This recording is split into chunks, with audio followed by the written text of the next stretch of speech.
প্রিয় শিক্ষার্থীরা, সবাই আশা করি ভালো আছো। সবাই ভালো থেকো, নিরাপদে থাকো, এই আশাবাদ ব্যক্ত করে আজকের অনলাইন ক্লাস শুরু করছি। আজকের অনলাইন ক্লাসের শুরুতে একাদশ শ্রেণীর বার্ষিক পরীক্ষা 2020 এর অনলাইন যে এক্সাম হবে, অর্থাৎ তোমরা অনলাইনের মাধ্যমে যে পরীক্ষাটা দিবা তা নিয়ে একটু নির্দেশনা তোমাদের কাছে আমার আছে। প্রথমত বলি, পদার্থবিজ্ঞান বিভাগের বিষয় থেকে পক্ষ থেকে তোমাদেরকে জানাচ্ছি, পদার্থবিজ্ঞান বিষয়ের প্রশ্ন হবে 50 নম্বরের, 50 মার্কসের 50টি কোশ্চেন, নৈর্ব্যক্তিক প্রশ্ন, এমসিকিউ প্রশ্ন হবে, অর্থাৎ বহু নির্বাচনী প্রশ্ন যাকে আমরা বলি। এই বহু নির্বাচনী প্রশ্নে তুমি প্রশ্নগুলি পাবা প্রথম পত্রের প্রথম অধ্যায় থেকে শেষ অধ্যায়, অর্থাৎ 10টা অধ্যায়ের সবগুলো অধ্যায় থেকে প্রশ্ন থাকবে। আমরা আমাদের পরীক্ষাটি সম্পন্ন করব প্রত্যয় অ্যাপসের মাধ্যমে। তোমরা জানো ক্যাডি আইটির মাধ্যমে আমরা এই পরীক্ষাটি সম্পন্ন করব। তাদের একটি অ্যাপস আছে যেটি হচ্ছে প্রত্যয়। ইতিমধ্যে তোমরা সেই প্রত্যয় অ্যাপসটি ডাউনলোড করে ফেলছো সবাই। সেখানে তোমার লগ ইন করার সঠিক আছে কিনা সেটি ব্যাপারে তুমি একটু সতর্ক থাকবে। অর্থাৎ তুমি যখন লগ ইন করবা, তোমার নির্ধারিত আইডি দিয়ে লগ ইন করতে হবে। সেই ইউজার নেমে তুমি আইডিটা ব্যবহার করবা, পাসওয়ার্ডে তুমি জানো পাসওয়ার্ডটা লিখতে হয়। তারপরে তুমি সেখানে দেখবা ড্যাশবোর্ডে তোমার নামটা শো করতেছে। যদি শো করে তাহলে তোমার লগ ইন করা সঠিক আছে, অন্যথায় তুমি তোমার গ্রুপ শিক্ষকের মাধ্যমে যোগাযোগ করবে, এই সমস্যার সমাধান করা হয়। আরেকটি বিষয় হচ্ছে, তোমরা যখন পরীক্ষা দিবা, তোমরা জানো পরীক্ষাটা শুরু হবে 12টা, শেষ হবে 12:50। এই সময়ের মধ্যে পরীক্ষা দেওয়ার জন্য তোমাকে প্রস্তুত থাকতে হবে। তুমি ঠিক 12টায় যদি বসো তাহলে কিন্তু এলোমেলো হয়ে যাওয়ার সম্ভাবনা আছে। আমরা জানি আমরা যখন নিয়মিত পরীক্ষা দিই তখন আমরা পরীক্ষা হলে 1 ঘন্টা আগে বসি। তাহলে এখানেও তোমাকে পরীক্ষার আগে বসতে হবে। পরীক্ষার আরো অন্তত আধা ঘন্টা আগে তোমার ডিভাইস, নেটওয়ার্ক, লগ ইন সব ঠিক আছে কিনা এগুলো তুমি দেখবে। সব যদি ঠিক থাকে তাহলে যথাসময় 12টার সময় তুমি লগ ইন করবা। লগ ইন করার পরে নিজের যে সাবজেক্টে লগ ইন করবা, যে পরীক্ষাটা আছে সেটি। তারপরে তোমার সেখানে দেখবে একটার পর একটা প্রশ্ন আছে, একটার পর একটা প্রশ্ন আসবে, তুমি একটা একটা করে ক্লিক করবা, টিক মার্ক দিবা। অর্থাৎ যে প্রশ্নটা ক হবে না, খ হবে না, গ হবে, সেখানে তুমি তোমার মার্কিংটা করবে। নির্ধারিত সময়ের ভিতরে এই পরীক্ষাটি সম্পন্ন করতে হবে। বিদায় আমাদের অনলাইনের ক্ষেত্রে আমরা খেয়াল রাখতে হবে, যেহেতু এটা অনলাইন এক্সাম, আমার নেটটা যেন ঠিক থাকে, ডিভাইসটা যেন ঠিক থাকে, আমি যেন নেটওয়ার্কের কাভারেজ এরিয়ায় থাকি। দুর্গম এরিয়ায় যদি থাকো কিংবা তুমি যদি কোনো দ্বীপ এরিয়ায় থাকো, তাহলে সেখানে কিন্তু তুমি নেটওয়ার্ক পাওয়ার সম্ভাবনা ক্ষীণ হয়ে দাঁড়ায়। তো সেখানেও তোমাকে যে অঞ্চলে যে জায়গায় ভালো নেটওয়ার্ক আছে সেই জায়গায় পূর্ব থেকে প্রস্তুতি নিতে হবে। তাহলে এই প্রস্তুতিগুলি তোমরা সম্পন্ন করবা। ইতিমধ্যে তোমরা প্রস্তুতি সম্পন্ন করছো বলে মনে করি, আর তোমাদের সাফল্য কামনা করছি। আজকের আমরা ক্লাস শুরু করব। আজকের আমরা ক্লাসে যেটা রাখছি, আমাদের পদার্থবিজ্ঞান প্রথম পত্র সম্পূর্ণ শেষ হয়ে গেছে।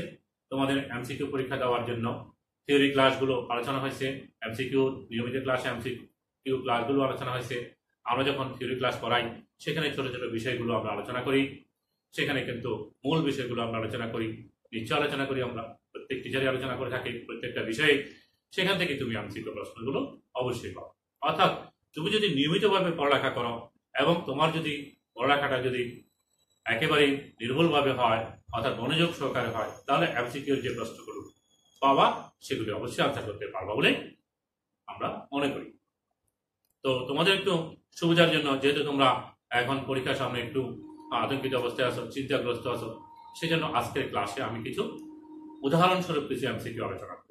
অর্থাৎ আমরা আলোচনা করতে চাচ্ছি আমাদের সর্বশেষ যে চ্যাপ্টারটা শেষ করলাম সেটি হচ্ছে মহাকর্ষ অভিকর্ষ, অর্থাৎ প্রথম পত্রের অধ্যায় 6, সেখানকার একটা কিছু এমসিকিউ নিয়ে আমরা আলোচনা করব।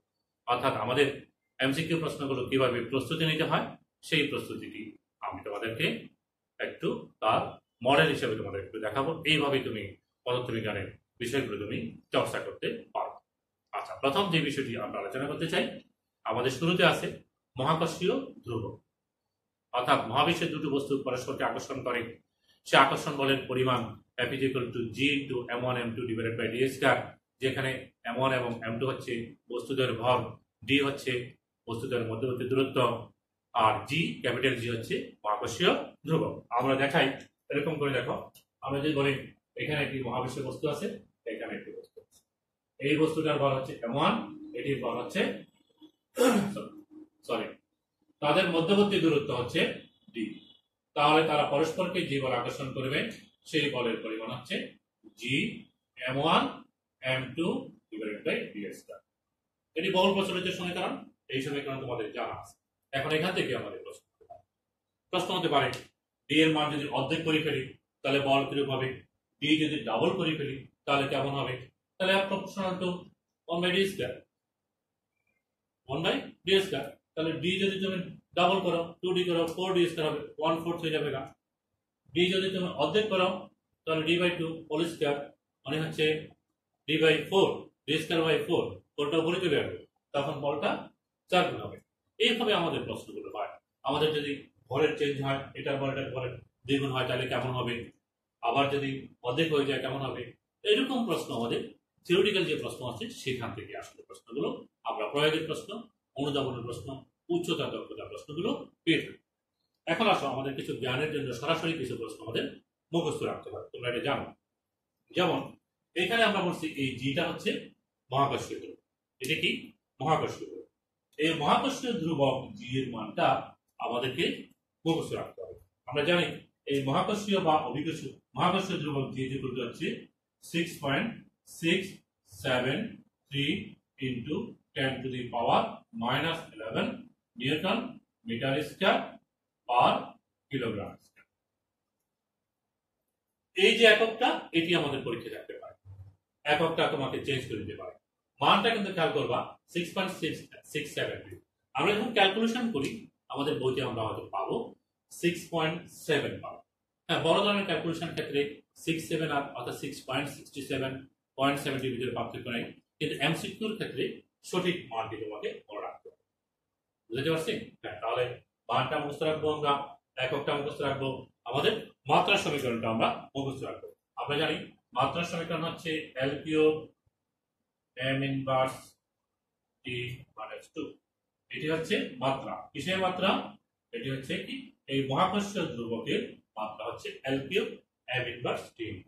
আমাদেরকে এরকম অনেকগুলো আমাদের জ্ঞানের প্রশ্ন আছে, অনেকগুলো বিষয় শিখতে হয়। যেমন ধরো আমরা মহাকর্ষীয় প্রাবল্য, মহাকর্ষীয় বিভব, এই সমীকরণগুলো তুমি শিখবা, কাকে বলে শিখবা, রাশিমেলাগুলি শিখবা। সেখানে কিন্তু এককগুলো এবং মাত্রা সমীকরণগুলো আমরা মুখস্থ রাখবো। আমাদের এগুলো কৌশল কিন্তু এমসিকিউর জন্য, এই বিষয়গুলো আমাদেরকে খেয়াল রাখতে হবে। এখন আমরা আমি একটু মোছার জন্য ডাস্টারটা নিই। এখন তোমাদেরকে বলি, আচ্ছা এটা মুসিবের এই বিষয়টা পরে আলোচনা করি, একটু আলোচনা করার জন্য রাখছিলাম, এটা আমরা পরে আলোচনা করি। তাহলে আমরা কি আলোচনা করলাম? মহাকর্ষীয় ধ্রুবকের মানটা মুখস্থ রাখবো, একক মুখস্থ রাখবো, মাত্রা সমীকরণটা মুখস্থ রাখবো, এটি আমাদের খেয়াল রাখতে হবে। আরেকটা বিষয় আমাদের মহাকর্ষীয় ধ্রুবক থেকেও আমাদের প্রশ্ন হতে পারে, সেটি হচ্ছে এটি কোন কোন বিষয়ের উপর নির্ভর করে বা কোন কোন বিষয়ের উপর নির্ভর করে না, এরকম অনেকগুলো বিষয় থাকবে। যেমন আমরা জানি মহাকর্ষীয় ধ্রুবক এটাকে আমরা বলি সার্বজনীন বা বিশ্বজনীন, কারণ এটি কোনো কিছুর উপর নির্ভর করে না। কোন কিছু বলতে আমরা বোঝাচ্ছি, যেমন আমরা দেখি অন্যান্য ধ্রুবক গুলা, যেমন আমরা তড়িৎ বল, চুম্বক বলের ক্ষেত্রে যেমন দিকদর্শিতা, প্রবণতা, এগুলোর উপর নির্ভর করে। আমরা বলছি এখানে আবার প্রবণতা, প্রবণতা,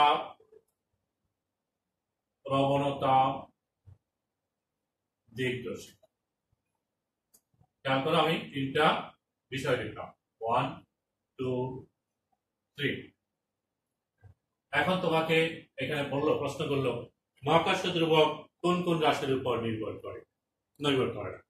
মাল্টিপল চয়েসে থাকতে পারে, যেহেতু আমরা জানি প্রবেশ্যতার উপর নির্ভর করে না, প্রবণতার উপর নির্ভর করে না, দিকদর্শিতার উপর নির্ভর করে না। তাহলে আমরা এটা কি আলোচনা করলাম? আমরা বলছি কি জি এর মান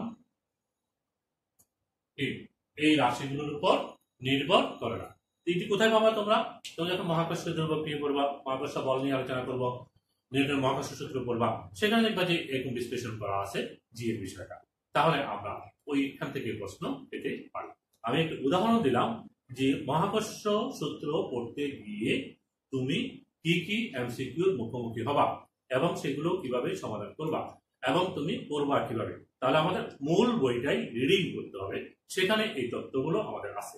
এই তথ্যগুলো যখন আমাদের আছে, এগুলোই আমাদের ব্যবহার করতে হবে এবং মনে রাখতে হবে। আমি আন্ডারলাইন করবা, চিহ্নিত করে রাখবা মুখস্থ রাখার জন্য, এই বিষয়গুলো আমার থাকতে পারে। অন্যথায় তুমি যদি কয়েকটা এমসিকিউ তোমাকে আমি এখন বলি, সেটার উপর ভিত্তি করে তুমি পরীক্ষা দিতে পারো। তোমাকে পুরো বইটা রিডিং করতে হবে, পুরো বিষয়টা তোমাকে আগে অনুধাবন নিজের আয়ত্তে নিয়ন্ত্রণে নিয়ে আসতে হবে। যখন তুমি নিয়ন্ত্রণে নিয়ে আসবা তখন তুমি আনসারটা করতে পারবা। এরপরও আমরা কিছু আমাদের প্রশ্ন আছে, আমাদের বোর্ডের প্রশ্ন, তারপর হচ্ছে কলেজের প্রশ্ন, এগুলো আমাদের প্রত্যেকটা সাবজেক্টের পিছনে দেওয়া আছে, এমসিকিউ গুলো দেওয়া আছে, সেগুলো আমাদের অনুশীলনের জন্য সেগুলো আমরা ব্যবহার করব। তাহলে আমাদের জন্য সহজ হবে এমসিকিউ করাটা। এখন আমি আরেকটা বিষয় তোমাদের সাথে আলোচনা করতে চাচ্ছি, সেটি হচ্ছে অভিকর্ষ বল। আমরা জানি পৃথিবী কোন বস্তুকে যে বল আকর্ষণ করে সেটি হচ্ছে অভিকর্ষ বল। আর বলের কারণে ত্বরণ সৃষ্টি হয়। একটা বস্তু যখন উপর থেকে পড়ে অভিকর্ষ বলের প্রভাবে, তখন আমরা বলি পড়ন্ত বস্তু, তখন তার ত্বরণ হয়। বলের কারণে কি হয়? ত্বরণ সৃষ্টি হয়। অভিকর্ষজ বলের কারণে যে ত্বরণ সৃষ্টি হয় তাকে আমরা বলি অভিকর্ষজ ত্বরণ।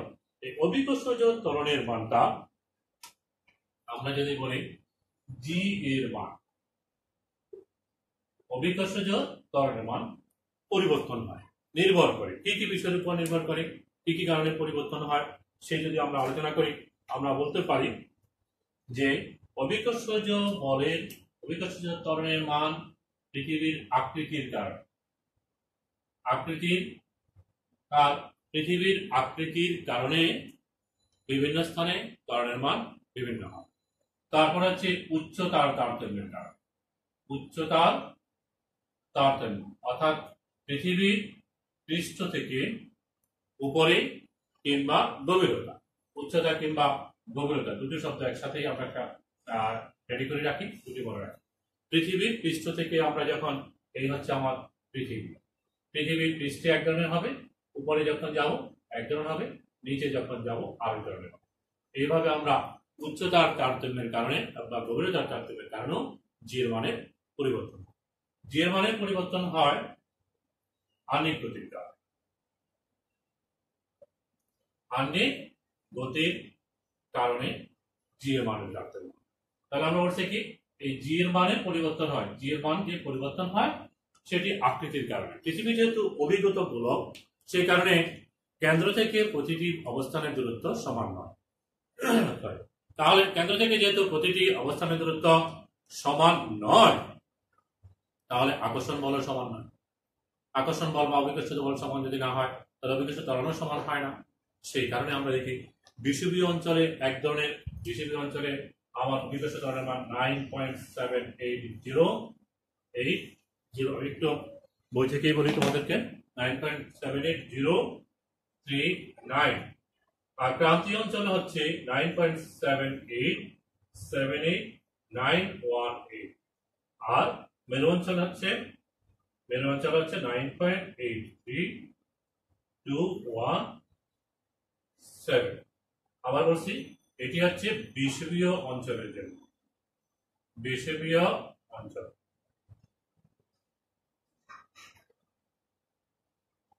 ক্রান্তীয় অঞ্চলে, মেরু অঞ্চল, কিসের মান? জি এর মান মিটার পার সেকেন্ড স্কয়ার, অবশ্যই একক হবে। আমি তোমাদেরকে লিখে দিলাম একটু বিশ্লেষণ করার জন্য। এখানে খেয়াল করে দেখো, বিষুবীয় অঞ্চলে জি এর মান হচ্ছে 9.7803, ক্রান্তীয় অঞ্চল হচ্ছে 9.78918, দশমিকের পরে 3 ঘর করে রাখবে। এমসিকিউতে যখন থাকবে একদম অ্যাকুরেট মানটা তোমার জানা হবে, তাহলে তুমি সঠিকভাবে উত্তরটা দিতে পারবে। আর মেরু অঞ্চল হচ্ছে 9.832117, এটি জানো। এখন আমি একটু আরেকটা বিষয় আলোচনা করতে চাচ্ছি। যদি আমার ক্রান্তীয় অঞ্চলে একরকম হয়, মেরু অঞ্চলে একরকম হয়, বিষুবীয় অঞ্চলে একরকম হয়, তাহলে আমরা জানি পৃথিবীর কোনো বস্তুকে যে বলে আকর্ষণ করে সেই আকর্ষণ বলটাই হচ্ছে ওজন। তাহলে পৃথিবীর কোনো বস্তুর যদি আমি ওজন পরিমাপ করতে চাই, পৃথিবীর বিভিন্ন স্থানে বিভিন্ন রকম হবে। তাহলে তো আমাদের হিসাবে গোলমাল হয়ে যাবে। আমি একটা জিনিস এখানে পরিমাপ করলাম, মনে করলাম স্বর্ণ পরিমাপ করলাম, 1 কেজি স্বর্ণ পরিমাপ করলাম, ঢাকায় পরিমাপ করলাম, সেটি আমি মেরু অঞ্চলে গেলাম, কিংবা আমি প্রান্তের অন্য অঞ্চলে গেলাম, ঢাকা গেলাম থেকে লন্ডনে গেলাম, আমেরিকার কোনো স্থানে, কিংবা আমরা চিলির কোনো একটা জায়গায় দেখলাম। তা আমরা তো দেখতে পাবো যে কি ওজনের তারতম্য হচ্ছে। যেহেতু জি এর তারতম্য হচ্ছে, ওজনের তারতম্য হচ্ছে। তারপর আমার কথাটা, জি এর তারতম্য হওয়া মানে অভিকর্ষজ ত্বরণ, জি এর মানের তারতম্য হওয়া মানে হচ্ছে ওজনের পরিবর্তন হওয়া। তাহলে এই কথাটা কিন্তু তোমাকে কাজে লাগাতে হবে। এটি তুমি বিভিন্ন জায়গায় ওজনের তারতম্যের কথা তোমাকে বলবে, এবং সেই সমস্ত জায়গায় জি পরিমাপ করবা কিভাবে, অভিকর্ষজ ত্বরণ পরিমাপ করবা কিভাবে, কোন কারণে সেটি পরিবর্তন হচ্ছে, পরিবর্তিত রাশিটা কিভাবে পরিমাপ করবা, সেটি তুমি খেয়াল করবা। তাহলে তুমি ওজনের পরিবর্তনটা পরিমাপ করতে পারবা। যেমন আমরা বলছি বিষুবী অঞ্চল হচ্ছে আমার ব্যাসার্ধ কম বেশি হওয়ার কারণে আমাদের জানা আছে এই পৃথিবী হচ্ছে এরকম অভিজ্ঞতা করে। এটা মেরু ব্যাস, এটা হচ্ছে বিষুবী ব্যাস। এই মেরু ব্যাস এবং বিষুবী ব্যাস, এই দুটার মধ্যে পার্থক্য হচ্ছে প্রায় 43 কিলোমিটার। কত? 43 কিলোমিটার কম এটা। তাহলে এইটা হচ্ছে পৃথিবীর কেন্দ্র। এখান থেকে এই বিন্দুতে একটি বস্তু যদি আমরা রাখি, আর যদি এখানে একটা বস্তু রাখি, এই দূরত্ব আর এই দূরত্বের ভিতরে পার্থক্য আছে। আমাদের জানি পৃথিবীর পৃষ্ঠ বিক্ষেপণ হচ্ছে gm divided by r square. খেয়াল করো, এই r এর তারতম্যের কারণে বিভিন্ন অঞ্চলে g এর মান ভিন্ন। r এর তারতম্যের কারণে পৃথিবীর বিভিন্ন অঞ্চলে g এর মান বিভিন্ন হয়ে থাকে।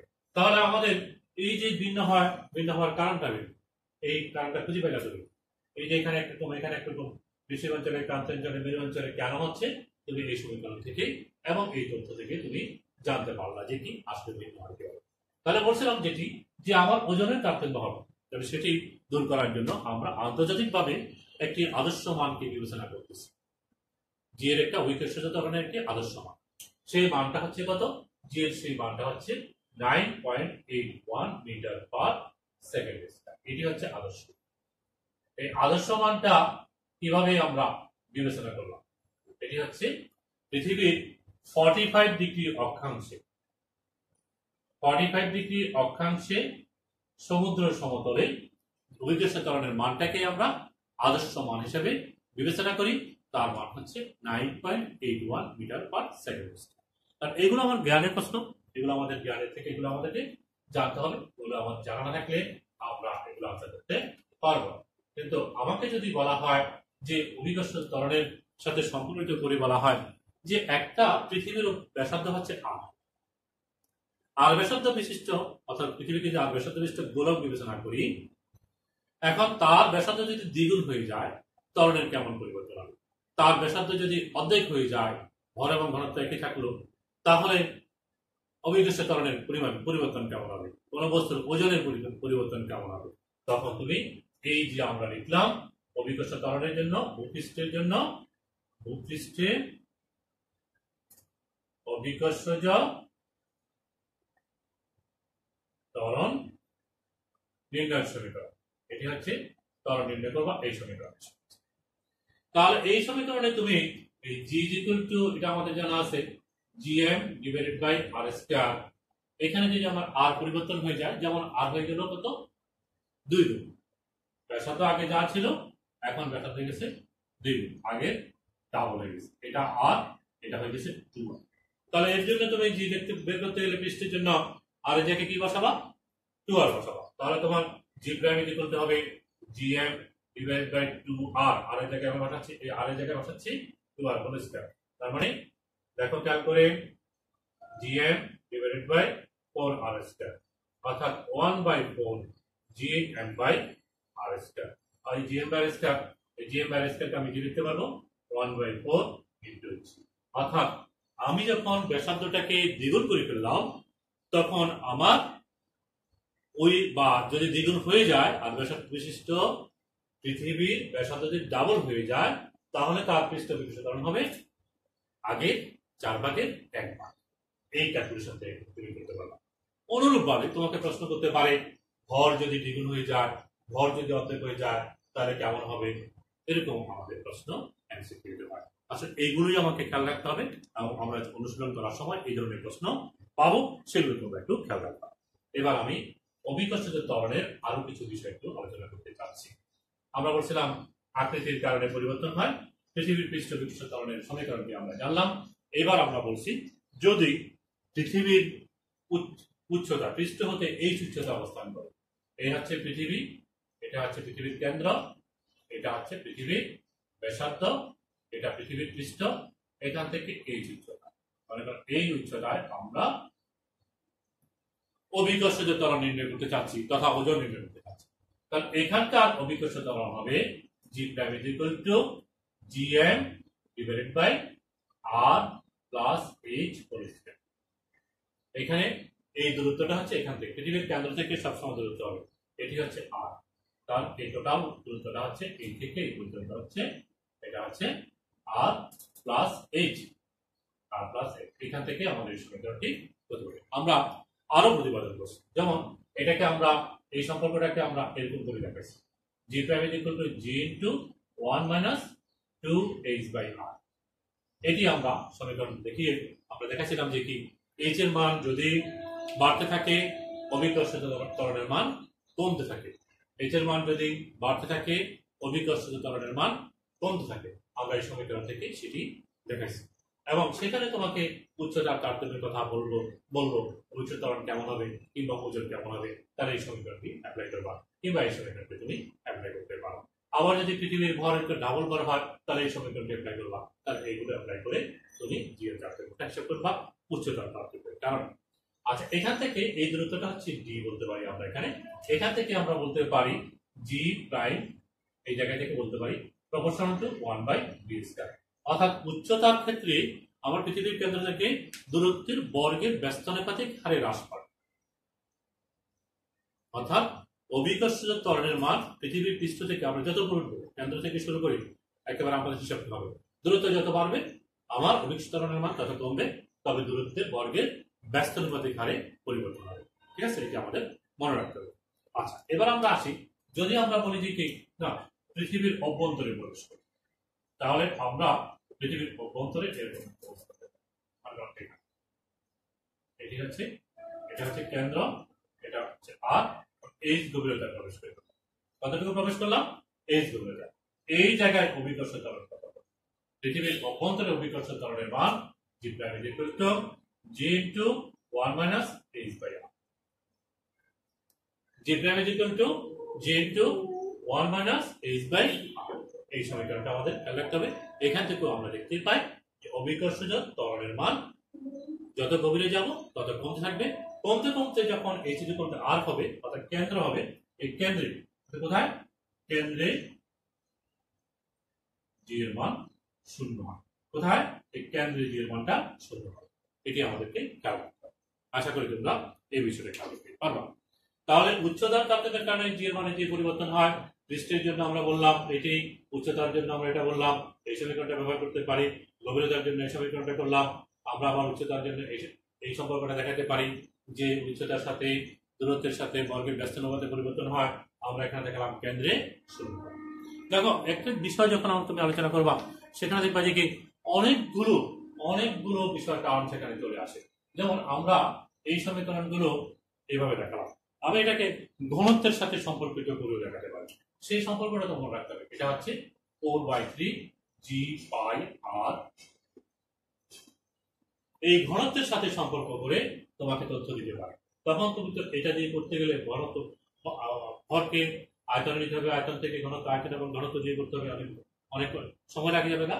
এটি যেমন উপস্থিত থাকলে সরাসরি ঘনত্বের সাথে সম্পর্কিত করে অভিকর্ষজ ত্বরণের মান তুমি নির্ণয় করতে পারবে। তবে জানো এই জি এর মানটা তোমার জানা আছে, তারপর হচ্ছে কি পৃথিবীর ব্যাসার্ধ জানা আছে, পৃথিবীর ঘনত্ব জানা আছে, তাহলে পৃষ্ঠ ত্বরণ তুমি এখান থেকে নির্ণয় করতে পারবা। ব্যাসার্ধ যদি পরিবর্তন হয় কেমন হবে এখান থেকে তুমি সরাসরি বলতে পারবে। অনুরূপভাবে আমরা এই সমীকরণটা যদি বলি জি প্রাইমের সমীকরণ আমরা বলতে পারি double prime 4/3 G pi R minus H into 0। অর্থাৎ তুমি কত গভীরে প্রবেশ করবে, গভীরে প্রবেশ করলাম মানে H গভীরে প্রবেশ করলাম, তাহলে পৃথিবীর কেন্দ্র থেকে এই দূরত্বটা হচ্ছে কি r মাইনাস h, এটার সাথে সম্পর্কিত করে এই সমীকরণটা তুমি পেলাম।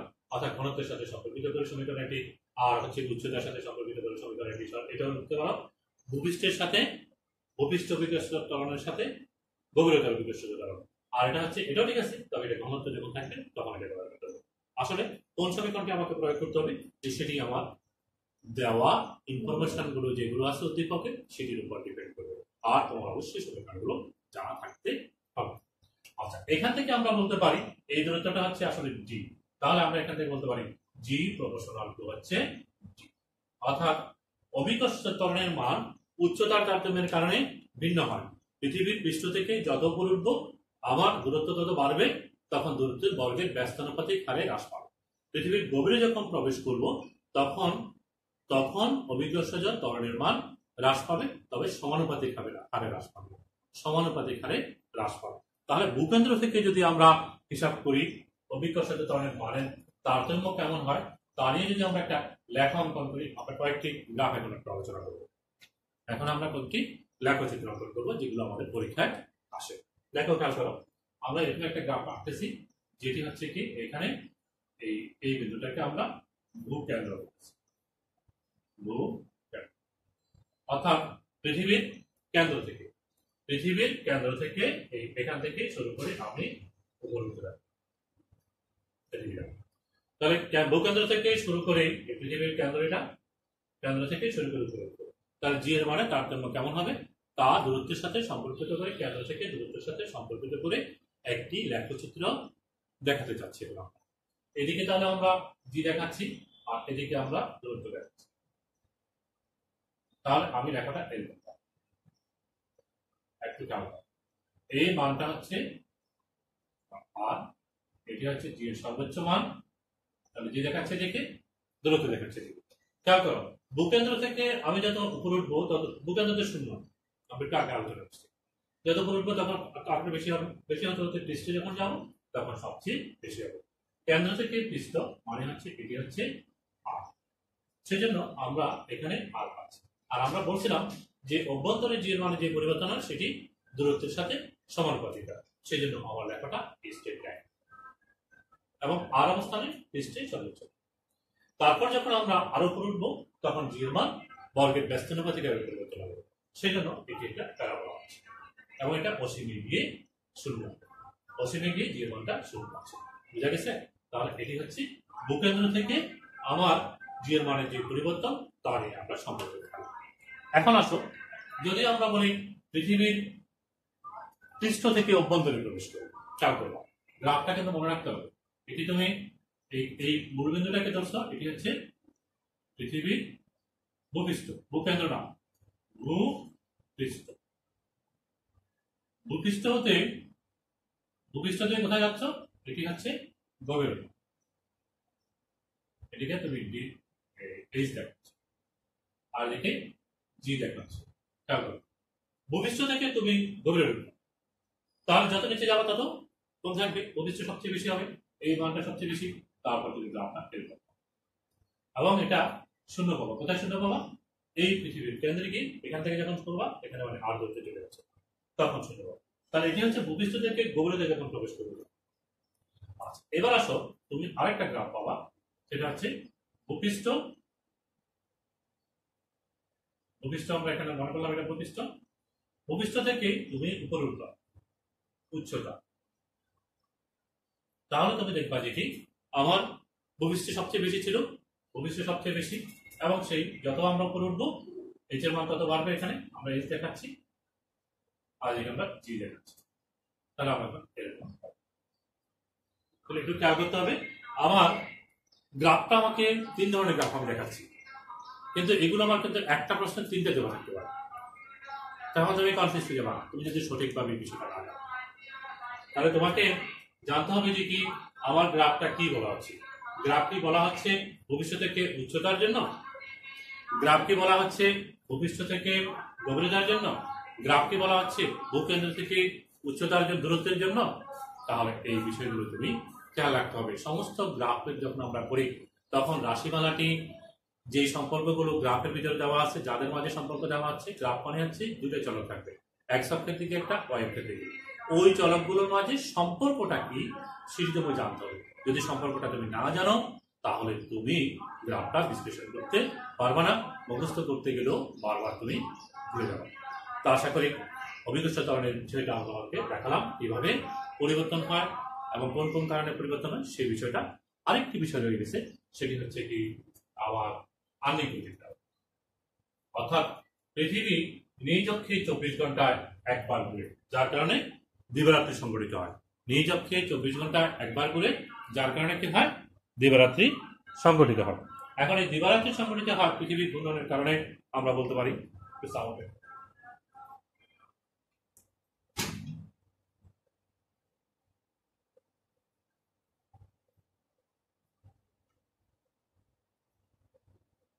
হ্যাঁ, দিবারাত্রি আবার বলছিলাম, সরি একটু ডিস্টার্ব হলো, সমস্যা হলো, বাইরে থেকে শব্দ আসতেছে, বুঝতেছি। অনলাইন ক্লাসে আমাদের যেটি করতে হয়, বাসায় রেকর্ডিং করতেছি আমরা মোবাইল নিয়ে, এখন বাইরে হকারে শব্দ শব্দ হচ্ছে, তোমরা বুঝতে পারতেছি, তো সেটি আমাদেরকে মাঝে মাঝে একটু বিজ্ঞান করা। যাই হোক, আমরা আমাদের ক্লাসে আসি। বলছিলাম জি এর মান কিসের কারণে পরিবর্তন হয়? জি এর মান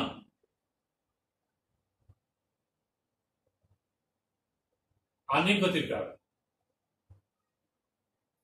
আহ্নিক গতির কারণে, আহ্নিক গতির প্রভাব, জি এর মান আহ্নিক গতির কারণে পরিবর্তন হয়। সেই পরিবর্তন কেমন হয় সেটি তোমরা নিচে পূর্ববর্তী ক্লাসগুলিতে তোমরা জেনে গেছো। তোমরা জানো এই পৃথিবী নিজ অক্ষে পশ্চিম থেকে পূর্ব দিকে আবর্তন করে, পশ্চিম থেকে কি পূর্ব দিকে আবর্তন করে। এই 24 ঘন্টা একবার ঘুরে আসে, এটাকে কারণে দিবারাত্রি সংঘটিত, যাকে বলি আমরা আহ্নিক গতি। এখন পৃথিবী যদি আবর্তন করে, পৃথিবীর উপরস্থ বস্তু তো আবর্তন করতেছে। কোন বস্তু যদি বৃত্তাকার পথে আবর্তন করে, যেমন ধরো এখানে বস্তু আছে এবং তার অবস্থানটা আমরা যদি বলি ল্যাম্বডা অক্ষাংশ অবস্থান, তাহলে পৃথিবীর ঘূর্ণনের সাথে সেও ঘুরবে, সেও এই পথে ঘুরবে, তার বৃত্তাকার পথ হচ্ছে। বৃত্তাকার গতির জন্য বস্তুতে একটি কেন্দ্রবিমুখী বল সৃষ্টি হয়। সেই কেন্দ্রবিমুখী বলকে প্রশমিত করার জন্য কেন্দ্রমুখী বল প্রয়োগ করে বস্তুকে বৃত্তাকার পথে ঘোরাতে হয়।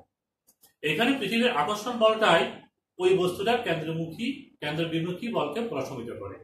তাহলে পৃথিবীর আকর্ষণ বল ঘূর্ণনের কারণে সৃষ্ট কেন্দ্রবিমুখী বলকে প্রশমিত করতে গিয়ে আকর্ষণ বলের পরিমাণটা স্থির অবস্থায় যদি থাকতো তার চেয়ে কমে, যার কারণে অভিকর্ষ ত্বরণ মান আহ্নিক গতির প্রভাবে পরিবর্তন হয়।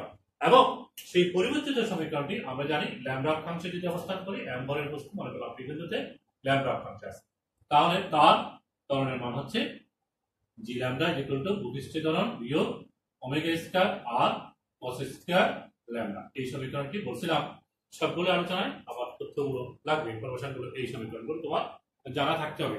যদি সমীকরণগুলো জানা না থাকে তাহলে তোমার জন্য এই কাজ করাটা কঠিন হবে। দেখো এই ওমেগাটা হচ্ছে কি কৌণিক বেগ, সেটি তুমি জানতে হবে। কৌণিক বেগ হচ্ছে পৃথিবীর কৌণিক বেগ, পৃথিবী যে ঘুরতেছে ওই বস্তুটাও ঘুরতেছে, টোয়াইস পাই বাই টি। যেখানে তুমি মানটা বের করতে পারবা 3.141651 বসালাম, টি হচ্ছে 24 ঘন্টা একবার ঘুরে, সেই জন্য সেটাকে আমরা সেকেন্ডে নিই। আর আর হচ্ছে পৃথিবীর ব্যাসার্ধ, তুমি জানো আর এর মান হচ্ছে 6.4 × 10⁶। এখন যদি বলা হয় ল্যাম্বডা হচ্ছে কি 45 ডিগ্রি অক্ষাংশে কত হবে জি এর মান, তাহলে তুমি ভূপৃষ্ঠ ত্বরণের মান যা আছে জানো 9 করে, তার থেকে এই মানটা বাদ দিবা, ওমেগা স্কয়ার আর মান বসাবা, cos স্কয়ার ল্যাম্বডা জায়গায় cos 45 degree cos square 45 degree বসাবা, তাহলে জিটা তুমি পেয়ে যাবে। এখন এই কাজটা করতে গেলে আমার অনেক সময় লাগে, তাই না? হ্যাঁ, এখন আমরা এমসিকিউর জন্য কি প্রস্তুতি নিয়ে ফেলতে পারি। আমরা জানি এই মানটা যদি আমরা গুণ করি, এটার মান হচ্ছে 0.043। এটি যদি মুখস্থ রাখো তাহলে তোমার জন্য সহজ হয়ে গেল। 9.8 মাইনাস 0.043 এই মানটা তুমি এখানে বসাবা, ইনটু cos স্কয়ার 45 ডিগ্রি বসাইয়া সহজে ক্যালকুলেশনের জন্য উত্তরটা রেডি করে ফেলতে পারবা 10-15 সেকেন্ডের ভিতরে। বুঝা গেছে? আর না হলে আমার 1 মিনিট সময় দিতে পারে, কারণ এটা ফুল ক্যালকুলেশন করে তারপর রাখতে হবে। আচ্ছা, এখানে আমাদের আরো প্রস্তুতি রাখতে হয়, যেমন আমরা মেরু অঞ্চলে কত হবে, বিশুদ্ধ অঞ্চলে কত হবে, এগুলো আমরা মুখস্থ রাখতে পারি। 45 ডিগ্রি অক্ষাংশে কত হবে সেটি তুমি ক্যালকুলেশন করে হিসাব করে রাখতে পারো। যেমন এখানে যদি আমরা মেরু অঞ্চলে বসাই, তখন আমরা মেরু অঞ্চলে হবে এখানে কত, এটি হচ্ছে মূলবিন্দু, এটা 0, 90, 0, 90 এভাবে অক্ষাংশগুলো আসবে। তাহলে বিশুদ্ধ অঞ্চলে হচ্ছে 0 ডিগ্রি ল্যাম্বডা, মেরু অঞ্চলে 90 ডিগ্রি। তো মেরু অঞ্চলে 90 বছরের অংশটা 0 হয়ে যাবে না, আমরা তখন মেরু অঞ্চলের জন্য অভিকর্ষজ ত্বরণ পাবো, মেরু অঞ্চলের জন্য পাবো আমার অবিকর্ষিত ত্বরণের মান জি, ভূপৃষ্ঠ ত্বরণ যা তাই। আর যদি আমরা বিশুদ্ধ অঞ্চলে যাই, অবিকর্ষিত ত্বরণের মান হবে জি মাইনাস ওমেগা স্টার আর। এইভাবে আমরা অবিকর্ষিত ত্বরণের মান আহ্নিক গতির কারণে যে পরিবর্তন হয় সেটিও আমরা এই সমীকরণের সাহায্যে জানতে পারলাম। তো এতক্ষণ পর্যন্ত তোমাদেরকে আমি মহাকর্ষীয় ধ্রুবকের পরিবর্তনের কথা বললাম, মহাকর্ষীয় ধ্রুবকের কি সেটা এবং তার মান নিয়ে আলোচনা করলাম, কোন কোন বিষয়ের উপর নির্ভর করে কিংবা করে না, নির্ভর করে কিনা সেটা আলোচনা করছিলাম। আমরা একক আলোচনা করছিলাম, আমরা মাত্রা সমীকরণ আলোচনা করছিলাম, বলছিলাম এরকম আমাদের যে সমস্ত রাশিগুলো আছে প্রাবল্য, বিভব, এই রাশিগুলো একক এবং মাত্রা সমীকরণ তোমাকে জানতে হবে। তারপরে বলছিলাম যে আমরা অবিকর্ষিত ত্বরণ কোন কোন কারণে পরিবর্তন হয়। ত্বরণ যদি পরিবর্তন হয় ওজনও পরিবর্তন হয়ে যাবে না, কারণ উচ্চতার কারণে, আকৃতির কারণে, তার গভীরতার কারণে, আহ্নিক গতির কারণে, এগুলো বিশদ আলোচনা আমরা অনেকবার করে নিলাম, এগুলো তোমরা আলোচনা রাখলাম। তো এখন আসি আমরা আরেকটি গুরুত্বপূর্ণ বিষয়, সেটি হচ্ছে কি আমাদের, আমি খুব বেশি আজকের ক্লাসে একটা ক্লাসে আমি পুরো তোমার এমসিকিউ গুলো আলোচনা করে দিতে পারবো না, এটি সম্ভব না, কারণ এটা আমাদের 8টা থিওরি ক্লাস থাকছে, আমরা এখানে অনলাইন ক্লাস। তা একটা ক্লাসে কি আমরা এমসিকিউ সব শেষ করতে পারবো? নিশ্চয় না। আমরা কিছু মডেল দিচ্ছি, কিছু বিষয় তোমাদেরকে জানা দিচ্ছি, যেটার উপর ভিত্তি করে তুমি এই পদ্ধতিতে বাকি বিষয়গুলো সমাধান করো। আচ্ছা, এবার আসো আমরা বস্তুর উপর এখানে লিখে রাখলাম, আর পার্থিক কক্ষপথ, উচ্চতা, কতগুলো বিষয় এখানে লেখা আছে। এই আলোচনাটা সহজ করার জন্য, সময়টাকে একটু কমানোর জন্য এটি আসলে লিখলাম। এবার আসো উপগ্রহটা। উপগ্রহ হচ্ছে গ্রহকে কেন্দ্র করে সর্বদা কিছু বস্তু বা মহাকাশযান নির্দিষ্ট কক্ষপথে আবর্তন করে, তাদেরকে আমরা বলি উপগ্রহ। উপগ্রহ দুই ধরনের, একটা হচ্ছে প্রাকৃতিক উপগ্রহ আর একটা হচ্ছে কৃত্রিম উপগ্রহ। প্রাকৃতিকভাবে সৃষ্ট কিছু আমরা বস্তুতে দেখি যারা পৃথিবীকে আবর্তন করে, যেমন পৃথিবীর চারপাশে চাঁদ আবর্তন করে একটি নির্দিষ্ট কক্ষপথে, তাহলে এটি হচ্ছে প্রাকৃতিক উপগ্রহ। আর একটি মহাকাশযান যদি আমরা প্রেরণ করি পৃথিবীকে কেন্দ্র করে সর্বদা আবর্তন করবে চাঁদের মতো, তখন তাকে আমরা কৃত্রিম উপগ্রহ বলব। চাঁদের মতো যদি আবর্তন করে, পৃথিবীর অবস্থানে যদি সবসময় একটা স্থির থাকে, তাহলে দুটা কথা বলছে, একটা হচ্ছে চাঁদের মতো আবর্তন করতেছে পৃথিবীকে কেন্দ্র করে, আর একটা হচ্ছে কি পৃথিবীকে কেন্দ্র করে সর্বদা পৃথিবীর একটা নির্দিষ্ট অবস্থানে স্থির থাকবে, তখন তাকে আমরা বলবো বস্তুর উপগ্রহ। আর না হয় যদি চাঁদের মতো আবর্তন করে, তাকে আমরা শুধু কৃত্রিম উপগ্রহ বলবো। বস্তুর উপগ্রহ, কৃত্রিম উপগ্রহ তোমরা জানো, ইতিমধ্যে জানা হচ্ছে তোমাদের যে আমাদের বঙ্গবন্ধু স্যাটেলাইট নামে আমরা একটা কৃত্রিম উপগ্রহ নিক্ষেপ করলাম, অর্থাৎ কৃত্রিম উপগ্রহ স্থাপন করছি আমরা একটা কক্ষপথে, যেটি বস্তুর উপগ্রহ, অর্থাৎ যার আবর্তনকাল হচ্ছে 24 ঘন্টা এবং যেটি পৃথিবীর একটা অবস্থানের সাপেক্ষে সর্বদা স্থির থাকবে, এবং যার উচ্চতা হচ্ছে 36,000 কিলোমিটার, যার বেগ হবে 3.1 কিলোমিটার পার সেকেন্ড। এগুলো আমরা আবর্তনকালের সমীকরণ, উচ্চতার সমীকরণ এবং বেগের সমীকরণ থেকে এগুলো আমরা পরিমাপ করছি। সেই সমীকরণগুলো তোমার জানা রাখতে হবে, উচ্চতার সমীকরণ কি, বেগের সমীকরণ কি, আবর্তনকালের সমীকরণ কি, কৃত্রিম উপগ্রহ। আর কৃত্রিম উপগ্রহটা যদি বস্তুর উপগ্রহ হয়, তার আবর্তনকাল 24 ঘন্টা হয়, সেটা বসিয়ে আমরা উচ্চতা বের করতে পারি, বেগ বের করতে পারি, এগুলো তোমাদের জানা আছে, তাহলে এগুলো তোমরা খেয়াল করবা। আর বস্তুর উপগ্রহকে আমাকে স্থাপন করতে হয় বিষুবীয় রেখার চারপাশে গিয়ে আবর্তন করবে, অর্থাৎ নিরক্ষীয় সমতল বিষুবীয় রেখার যে সমতলে থাকবে এবং কৃত্রিম উপগ্রহের সমতলে একই থাকবে, তার আবর্তনকাল পৃথিবীর আবর্তনকালের সমান হবে, তাহলে সেটি হবে বস্তুর